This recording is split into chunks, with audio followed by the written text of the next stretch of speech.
more recently, we're going to move on to the Ukraine part. Ryan and I talked about this yesterday, but you can actually watch in real time how the Ukraine policy of Donald Trump has gone from, I want to stop the dying, we need to stop sending all this money to Ukraine because it's depleting U.S. stockpiles, to I'm just going to have it solved all in one day before I even take office, to talks with Putin and the Russian government, to basically just recreating the Biden policy, where Trump is thinking about signing the Lindsey Graham sanctions bill. More sanctions ought to do it. It's definitely not the most sanctioned country by the United States ever, right? Yeah. And more weapons to Ukraine. Oh, I'm sure that'll be a solution for the Ukrainians. That definitely is going to be able to beat back the Russians as the Ukrainians continue to lose territory. Oh, that's right. Actually, remember that nice minerals deal that we signed? Well, the Russians just took a massive lithium field yesterday. So, okay, oops.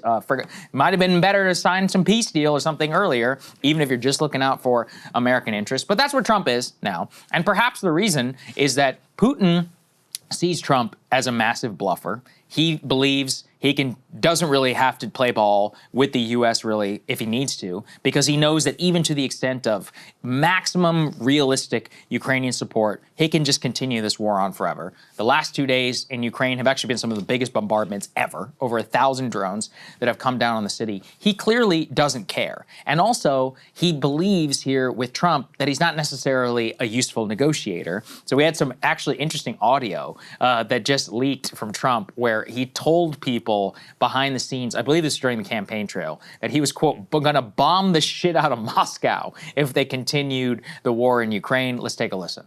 To Putin, I said, if you go in to Ukraine, we're going to bomb the shit out of Moscow. I'm telling you, I have no choice. The public wants it. The public. So he goes like, I don't believe you. He said, no way. And I said, wait. And then he goes like, I don't believe you, but the truth is he believed me 10%. So that's what I told people behind the scenes. But, you know, and this is the irony of this whole, like, oh, stooge and all of this. The reality of the situation is that Putin has a view, which has really just not changed. He's like, I want all of Ukraine. To the extent that I'm willing to talk, it's that we freeze things where they are right now. And the West is like, oh, well, we need a defense treaty and we need to say, and he's like, no, we're not doing any of that. My entire economy is around the war. You can either take it or I'm just gonna continue the war, period, end of story. And we just seem to like cycle back to the same ridiculous position that we have started in. It's just so ridiculous in particular after we just blew all this money on Israel and all of these weapon stockpiles. I don't know if you saw yesterday, we talked about with Ryan, 25% right now of the Patriot batteries, munitions that we need for U.S. plans are currently in stock. Trump is currently talking about sending them over to Ukraine. That would deplete us even more. Like, what are we doing? Especially after we blew a ton of them in the more recent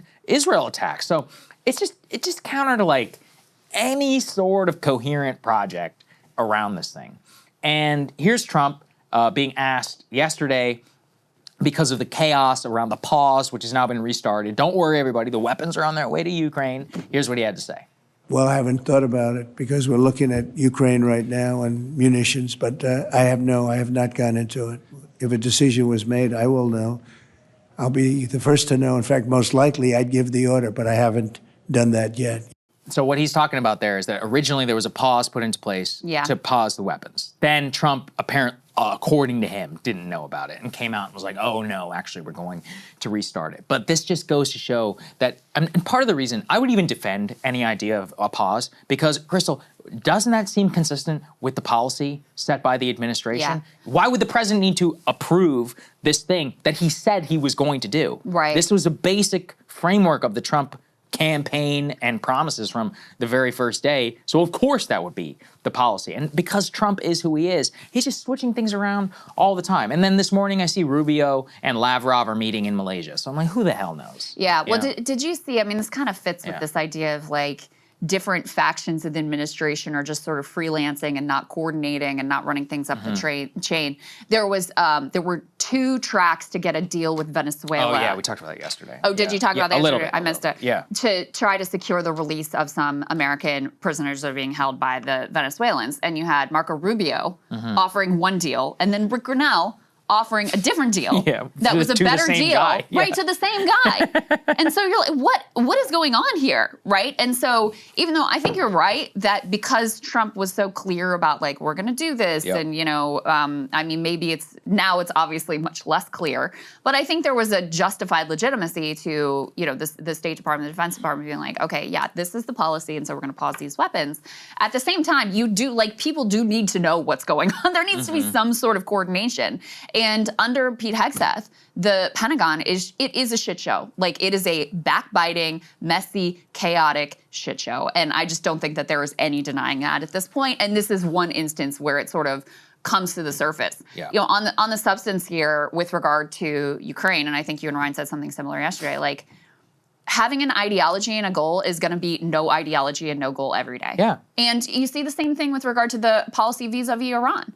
Like, Trump is kind of all over there and doesn't really know what he wants, and one day he wants this, and one day he wants that.